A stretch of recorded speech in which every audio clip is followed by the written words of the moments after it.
Bonsoir à tous, voici les titres de l'actualité d'ici que nous détaillerons dans quelques minutes. Et si le radar de la vallée de l'Avance était signalé 200 mètres avant son emplacement par un immense panneau, ce sont les rumeurs qui traînent en ce moment du côté du tribunal de Gap. Alors ce radar un petit peu piège puisqu'il flash 114 fois de moyenne par jour. Il agace de nombreux automobilistes à l'image de Jean-Pierre David. Ce plombier gapençais avait décidé de s'attaquer à tous les radars qu'il juge incohérents dans le département. Mardi 3 décembre 2013 à 11h23.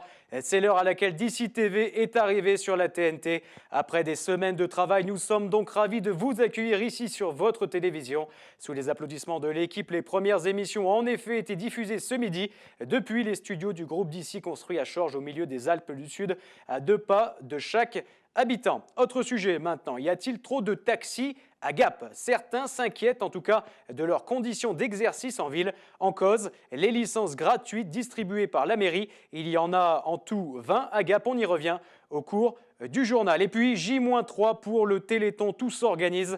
Le Téléthon récolte, comme vous le savez, des fonds pour combattre la myopathie, mais pas seulement. Julien René, le président de la coordination 05 du Téléthon, et Aline Blanchard, chargée de la communication de la coordination 05, étaient ce midi sur notre antenne. Ils nous ont expliqué plus en détail ce à quoi les aides étaient destinées. On les écoute. L'AFM récolte tout et il est ensuite dispatché sur les différents centres de recherche que possède l'AFM, mais également sur d'autres programmes de recherche. Le Téléthon, finalement, ne profite que... pas que à la myopathie, c'est pour toutes les maladies. Il contribue à nombreux autres essais cliniques qui sont en place en ce moment même. À l'heure actuelle, sur l'AFM, on est sur 30 à 40 essais cliniques sur l'ensemble national. Donc l'AFM, avec ces dons-là, le don français permet de faire des recherches sur l'ensemble des maladies. Allez, les titres de l'actualité d'ici sont maintenant terminés. Place à l'actualité nationale et internationale. Le gouvernement ukrainien échappe à la motion de défiance. Seuls 186 députés ont soutenu la motion alors qu'une majorité de 226 était requise. Le pouvoir est tenu comme personnellement responsable par l'opposition de l'échec de l'intégration à l'Union européenne et de la répression des manifestations pro-européennes.